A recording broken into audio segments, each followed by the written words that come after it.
Et Monsieur le Président, Monsieur le Vice-président, Mesdames et Messieurs les élus, le constat est alarmant. 350 000 personnes au moins sont aujourd'hui sans domicile en France.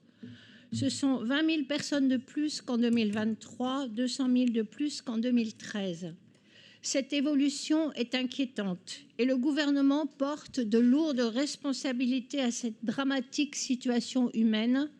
Attaques répétées contre les droits des étrangers, contre les droits des locataires, affaiblissement des acteurs du logement social, précarisation du marché de l'emploi. Notre territoire n'est pas épargné par ces décisions sinistres. Il subit lui aussi la crise qu'elle ne cesse d'aggraver. Selon la Maison de la veille sociale du Rhône, le nombre de ménages en situation d'exclusion liée au logement a augmenté de 21% depuis 2019.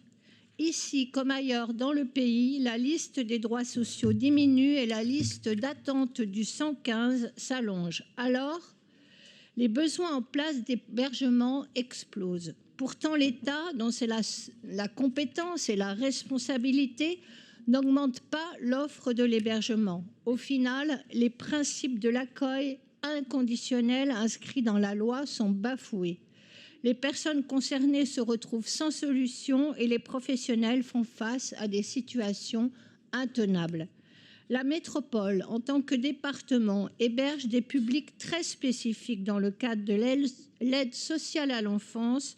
Ce sont en plus des mineurs, les femmes enceintes et les mères isolées avec des enfants de moins de 3 ans. Cet engagement, notre majorité l'a pris dès le début du mandat.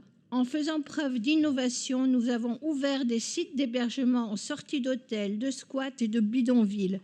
Cela représente près de 800 places au total et nous continuons à le faire avec le site de la Colline à Lyon, 5e, qui a ouvert cette année pour héberger les mères isolées. Mais comme l'a rappelé le vice-président Groux tout à l'heure, les centres d'hébergement sont des lieux transitoires.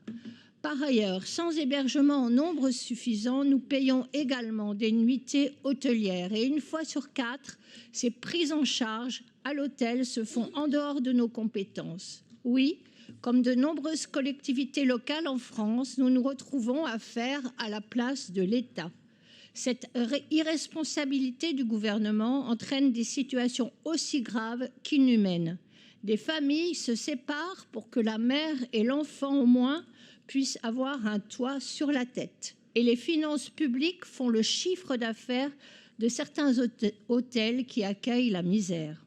Dans ce contexte critique, le vote de ces délibérations rappelle l'engagement de notre majorité dans la lutte contre le sans-abrisme avec la politique du logement d'abord et la mission hospitalité.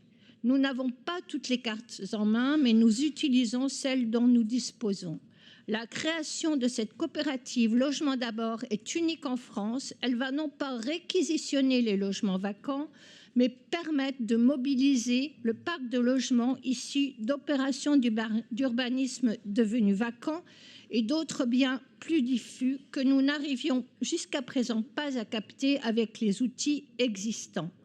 Grâce à cet outil innovant, la foncière solidaire, la métropole de Lyon va pouvoir acheter, rénover, produire du logement très social à celles et ceux sans abri et leur proposer des solutions durables et non plus transitoires où elles et ils pourront se reconstruire, s'insérer ou se réinsérer grâce à un accompagnement social. La métropole à visage humain supplée la mission de l'État. Cette coopérative permettra aussi d'améliorer la qualité de service et les conditions de logement des personnes accompagnées pour se rapprocher des principes du logement d'abord. Enfin, ce projet de foncière solidaire permettra encore une fois d'utiliser une partie de nos dépenses publiques dans des actions sociales durables, dans un investissement à long terme au centre duquel se trouve l'humain. Pour terminer, au milieu du tableau sombre de la crise de l'hébergement et du logement, ce projet figure parmi ceux qui donnent de l'espoir parce qu'il rappelle que des solutions nouvelles peuvent exister. Le mal-logement n'est pas une fatalité, il a des causes politiques et appelle des solutions politiques. Notre groupe est fier que notre majorité porte celle-ci en particulier et votera pour cette délibération. Merci.